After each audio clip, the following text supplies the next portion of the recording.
दुखहरणी मां कुलदेवी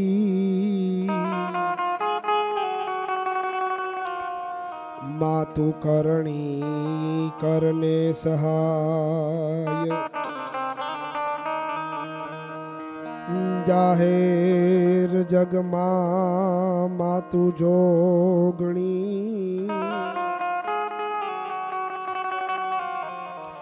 मारी परगट चामुंड मात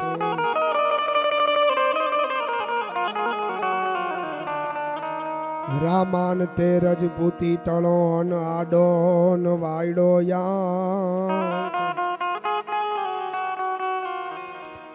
पछी लीधा पेली लांक ते तो दीधी दशरथ राउत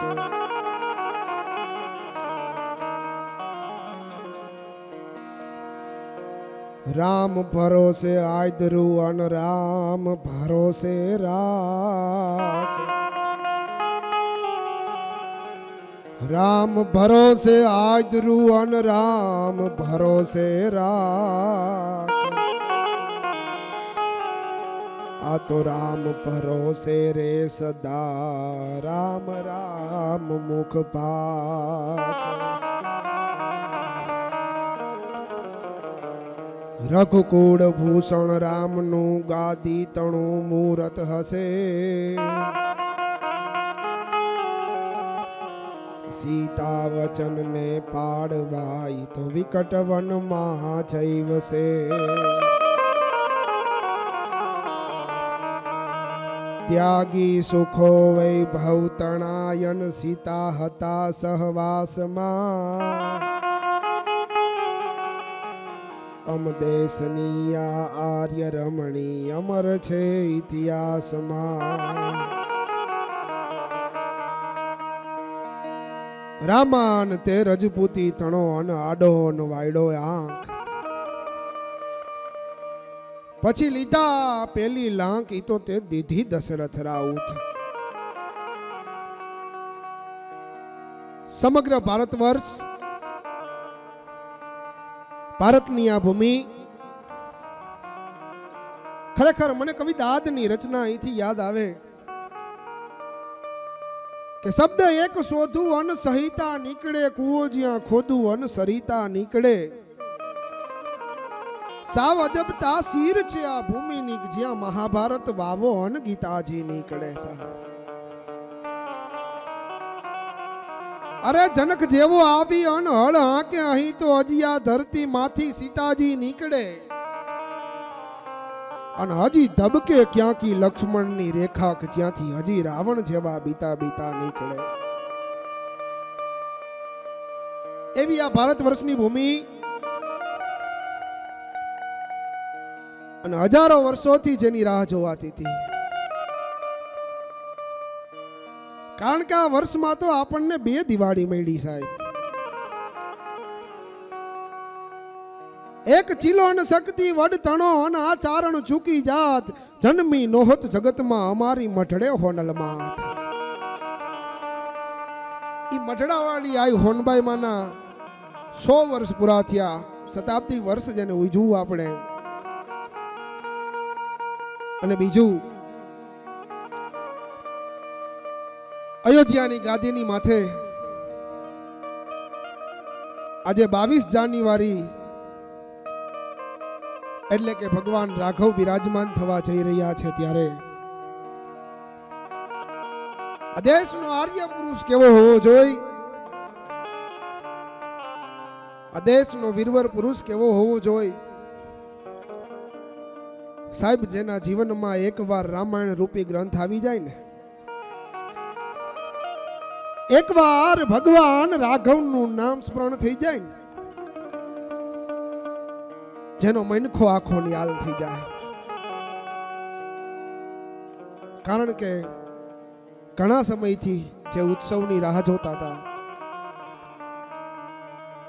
एवा अनेरा उत्सव नी घड़ी आज आवीने ऊभी रही है त्यारे मुंद्रा कच्छना कवि लक्ष्मणभाई गढ़वी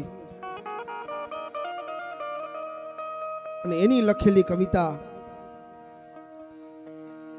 આજની આ શરૂઆત કરીએ કઈ વીતી ગયું સદિયું હવે અણમોલ ઘડિયું આવ્યું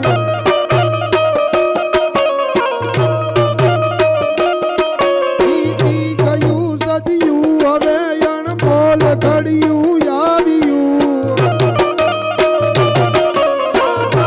જગતના ઈશને નિજ આસને બેસાડ્યું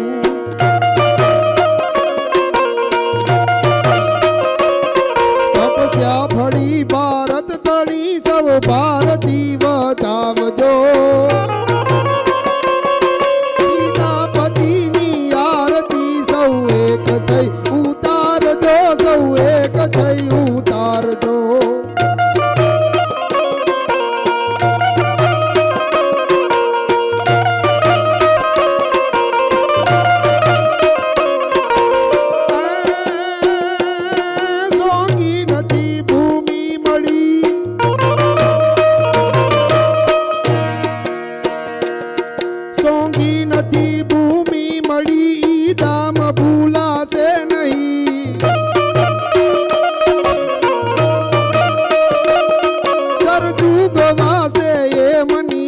રક્તની નદીઓ વહી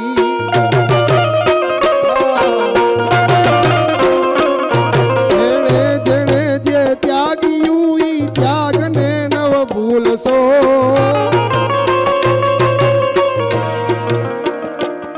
સીતાપતિની આરતી સૌ એક થઈ ઉતારજો સૌ એક થઈ ઉતારજો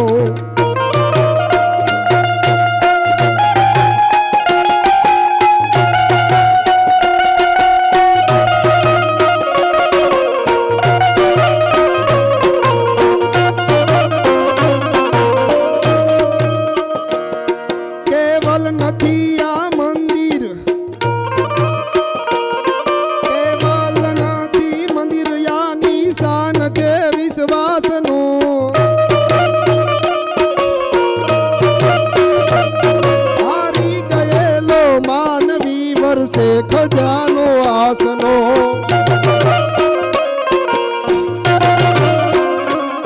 जीवन मई सुख लाववा सौ सत्य पथ पर चालजो सीतापतिनी आरती सौ एक थई उतारजो सौ एक थई उतारजो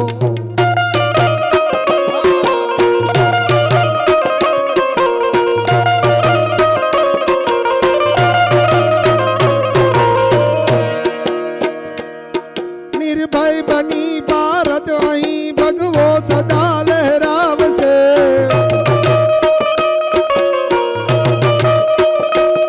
संसार मा सन्मान थी श्री रामनी जय गूंज से जय श्री राम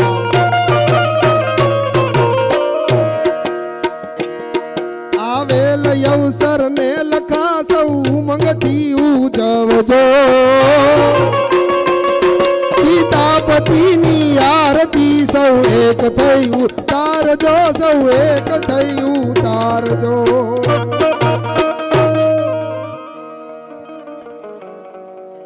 वीती गई सदियों हवे अणमोल अवसर आवियो आखा जगतना ईश ने निज आस ने बेसाड़ियो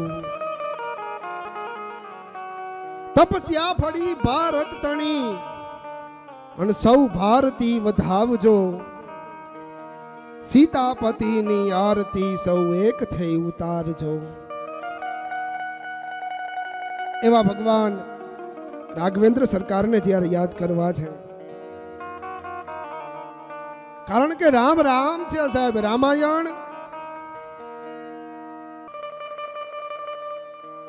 कारण के रामायण ना एवा महान पात्रो साहेब हूँ तो एम कहूं शिक्षके बोर्ड नी अंदर 17-18 नाम लिखा होय अने एकादा छोकरा ने एम कहेवाय के ऊभो करे अने ई छोकरो जो कड़कड़ाट एम कहेवाय कि 17-18 नाम वांची जाय ने तो साहेब आँखू बंद करीने कही देजो कि आ बधाय नाम रामायण ना पात्र ना ज होय साहेब। भगवान राघव नी नानी उमर छे અયોધ્યામાં ભગવાન રાઘવ ગેડી દળે રમવા ગયા છે. બરાબર બપોરનો વખત થયો. રાજા દશરથને જમવાની વેળા થઈ. રાજા દશરથનો એવો નિયમ કે જ્યાં લગી રામ નો આવે ત્યાં લગી જમે નહીં. એટલે એ નગરમાંથી કેવડાવવામાં આવ્યું સૈનિકો દ્વારા કે રામને કયો પિતા દશરથ રાહ જોવે છે. સૈનિક જઈ અને ભગવાન રામને કહે છે કે રામ, પિતા દશરથ તમારી રાહ જોવે છે, હાલો ને. રામ એમ કે છે કે ના, મારી માથે ગેડી દડાનો દા ચડ્યો છે, હું નહીં આવું. સૈનિક વયો જાય, બીજા સૈનિકને મોકલે, રામ નો આવે. છેલ્લે કઈ કઈ મનાવા જાય છે. રામ આગળ જઈને કીધું કે રામ, હાલો ને બેટા, પિતાજી રાહ જોવે છે, જમવાનું મોડું થાય છે. રામ ના પાડે છે કે માં, મારી માથે ગેડી દડાનો દા ચડ્યો છે, હું નહીં આવું માં, જમવા નહીં આવું. ત્યારે કૈકેયીજી એવું કહે છે કે રામ, તમે જમવા નહીં આવો ને તો હું અહીંયા તમારી બાજુમાં બેહી જઈશ. અને આટલા શબ્દ જ્યાં રામે પોતાના કાને સાંભળ્યા ને, એ ગળગળતી દોટ મૂકીને કૈકેયીજીના ખોળાની અંદર રામ બેહી ગયા છે. માં, અત્યાર લગી મને બોલાવા તો બધાય આવતા હતા, માઈ બોલાવીને વહી જતા હતા, પણ રામ તું નો આવ ત્યાં લગી હું નહીં જાઉં ને એવું કેવા વાળી તો તું માં એક મને તેડવા આવી. પણ માં, હું માગું ઈ તું મને આપીશ? હા રામ, તું માગી તને આપું. માં હાચું કા આપશો ને? ના તો નહીં પાડો ને. અરે રામ, તું એમ કે કઈ કહું આ તારા ખોડિયામાંથી મને તારો જીવ આપી દે, જો જીવ નો આપી દઉં તો હું કઈ નહીં સાહેબ. અરે માં, જીવ આપવો હેલો છે, પણ હું માગું ઈ તું નહીં આપી ગયો. અરે રામ, એક વાર તો માગી જો.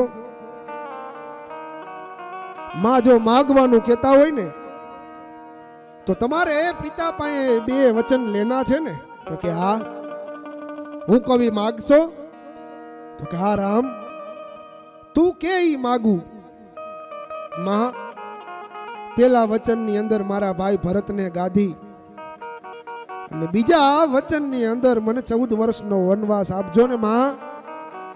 અને માં, જોતું આ નહીં માગને તો જે કારણ હાટું મેં આ ધરતીની માથે અવતાર લીધો ને, એ મારું કાર્ય અધૂરું રહી જાય છે માં. કાંઈ વાંધો નહીં બેટા.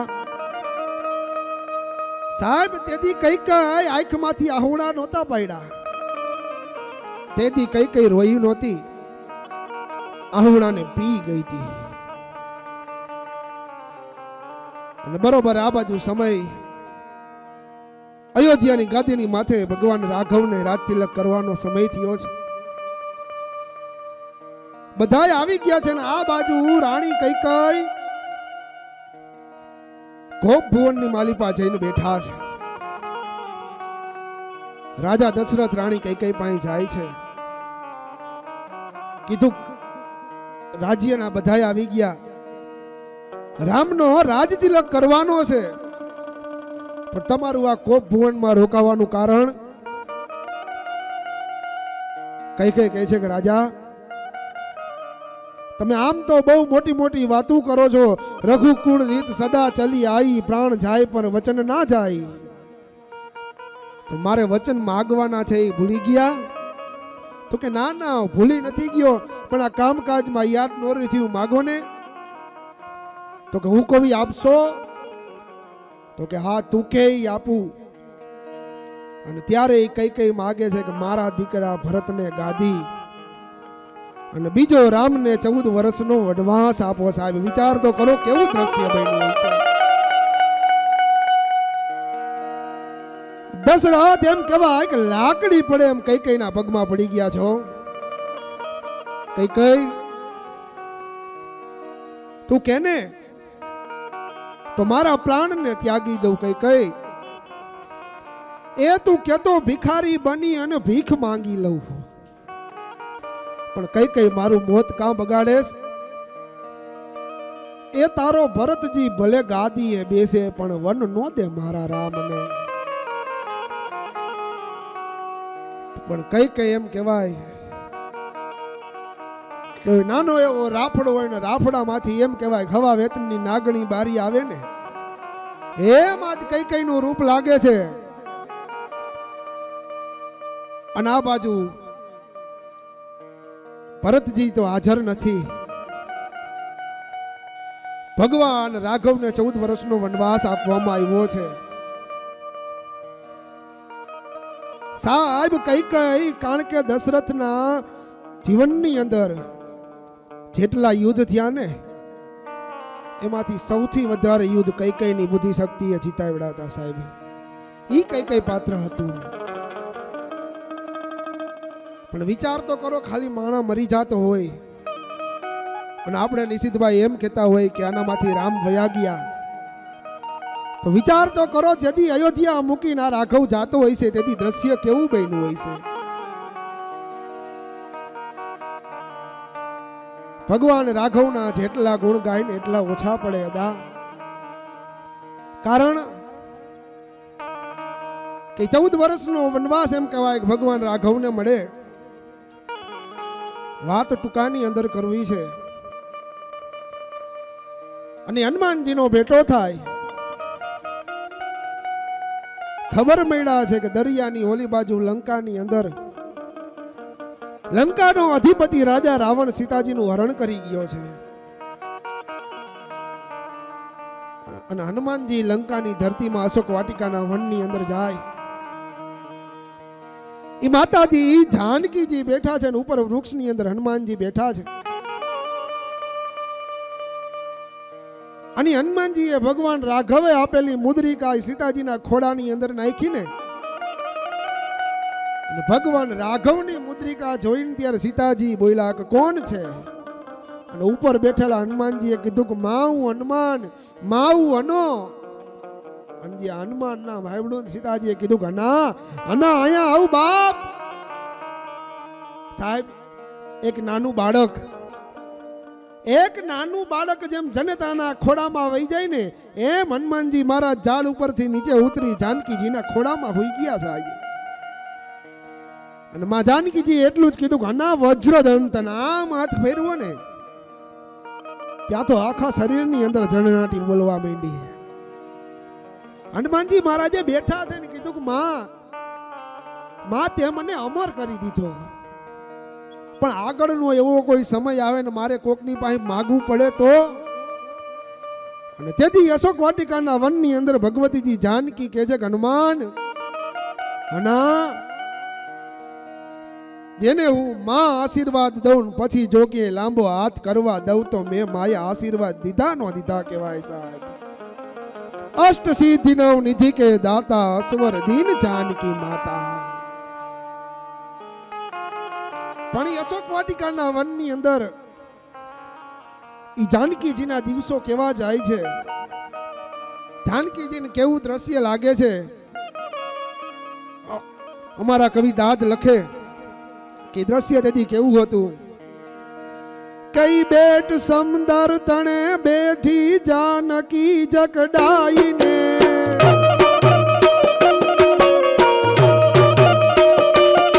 પૃથ્વી ઢાળી પોપચા હમ ભારતી રઘુરાયને.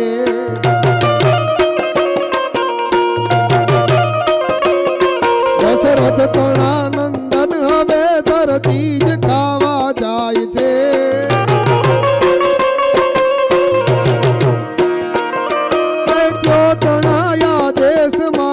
જુગ સમાધિ જાય છે, મારા જુગ સમાધિ જાય છે.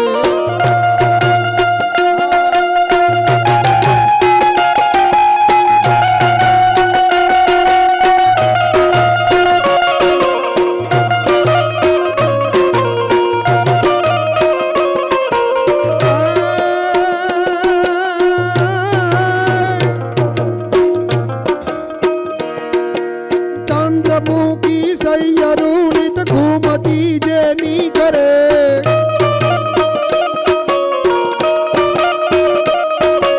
જાનકીની ખડગ ચાલી ચોકી ઉદય ત્યણ કરે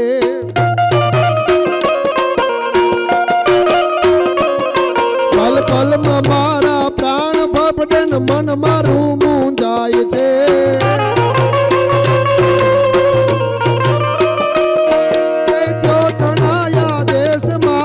जुग समाधि जाय छे मारा जुग समाधि जाय छे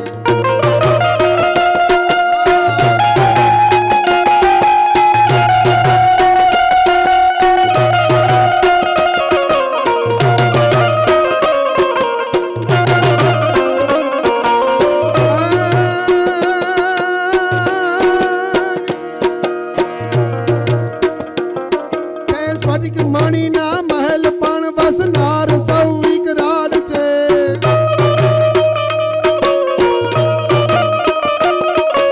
फूलनी सुवास पण सरपोतणी रखवाड़ छे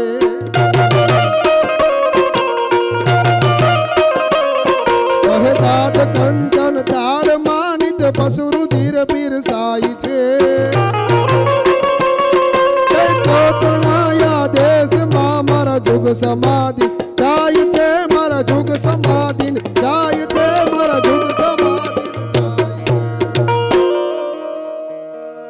दैत्यो तणा देश मां मारा जुग समाधि जाय छे વાત મારે જે કરવી છે અયોધ્યાના મેદાનની અંદર ભગવાન રાઘવ અને રાવણ હામા ઉભા છે સાહેબ જોજો વીરવર પુરુષ નો ખાલી હાથ પાછળ જાય ને તોય કવિન નથી ગમતું લંકાના રણ મેદાનની અંદર રાવણ બહુ બોલવા માંડ્યો ત્યારે રાઘવને એવું થયું ભગવાન મારવો જોઈશે અને ભગવાન રાઘવે પોતાના બાણની પણચ આમ ખેંચી ત્યાં જમણો હાથ પાછળ ગયો અને ડાબો હાથ આગળ આવ્યો ને આ દ્રશ્ય કવિને નો ગમ્યું વીરવર પુરુષ પાછળ જાય ને ઈ કવિને નથી ગમતું જમણો હાથ પાછળ ગયો ત્યાં તો ડાબા હાથે જમણા હાથને કીધું જમણા હાથ બસ આ રાવણ થી બી ગયો બીક લાગી ગઈ દ મોટા જોઈને ત્યારે જમણો હાથ કે છે કવિ જૂના છંદની અંદર લખે કે વામ કરવો જ રે આપણે બે હરખા છતાં કાંઈ વીરતા તું ધરે હાથ જમણા એમાં કોણ કાયર અને કોણ બહાદુર છે એ બધું પારખું થાય હમણાં ડાબો હાથ કે છે કે વિપ્રને દાનમાં અને સકળ શુભ કામમાં મોર રેતો आज का कायर बनी पाछड़ गयो अन प्रभु श्री राम ना कान नो ओथ लेतो अने त्यारे जमणो हाथ जवाब आप्यो कई लेस कायर नथी लेस निर्बळ नथी अन मारा हमु लेस शत्रु नथी कोई फायवो पण हाथ जमणो कहे युद्ध मैदान मा बस आ क्षणे एक विचार आव्यो डाबो हाथ के शू विचार आव्यो भागी जवानो तो के ना के एक मस्तक पछी एक मस्तक हणु के पछी हणु शीश दस एक हारे हाथ जमणो कहे या युद्ध विचारणा मारा रामनी शू हसे ई पूछवा आव्यो हूँ कान द्वारे मारा रामनी शू इच्छा हशे नी पूछवा हाथ डाबा हूँ एम कहेवाय के राघवना काने आव्यो छुं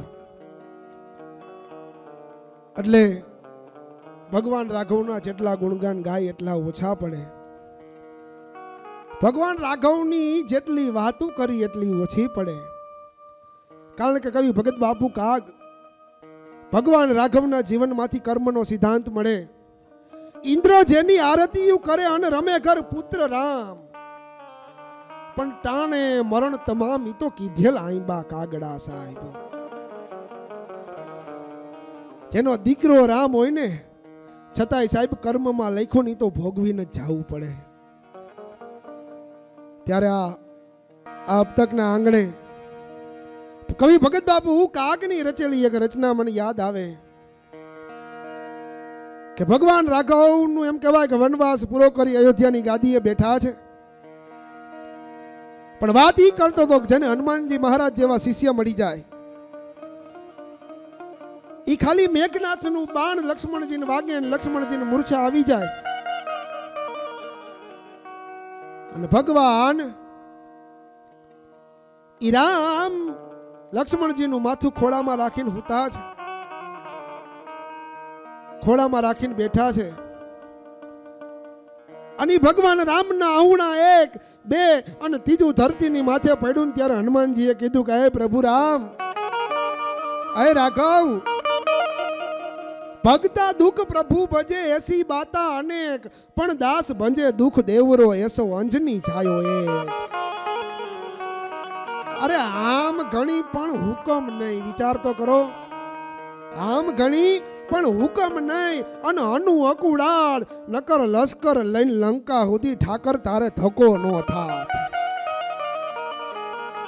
અને ઈ હનુમાનજી મહારાજે કીધું કે હે રાઘવ, હે રામ, એકવાર હુકમ તો કરી જો. शायर को सोस डारू, मेरू को उखारी डारू ना, धरातल चिल डारू, भूमि में पलटाऊ ना, कालन का मुंड काटी, कृतांत से युद्ध कर, दंड को छुराई लाई लखन जियाऊ ना, भ्रमर को बेत डारू, अमीसेन मार डारू, अरे राम की दुहाई में अमृत लाऊ ना, तो नारायण भनंत भयो क्रोधवंत कपिराज, औषधि न लाऊ तो मैं राम दूत कहाऊ ना. અને ઈ રાઘવ અયોધ્યાની ગાદીએ રાવણનો વધ કર્યા પછી બેઠા છે. એટલે એકદી ભગવાન રામને મનમાં સંશય થયો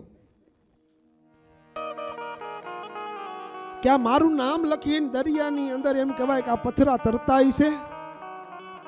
એનું ચૂર્ણ છંદની અંદર અમારા કવિ ભગત બાપુ કાંકરી કરીને આખી કવિતા લખે કે કેવું દ્રશ્ય બન્યું હતું.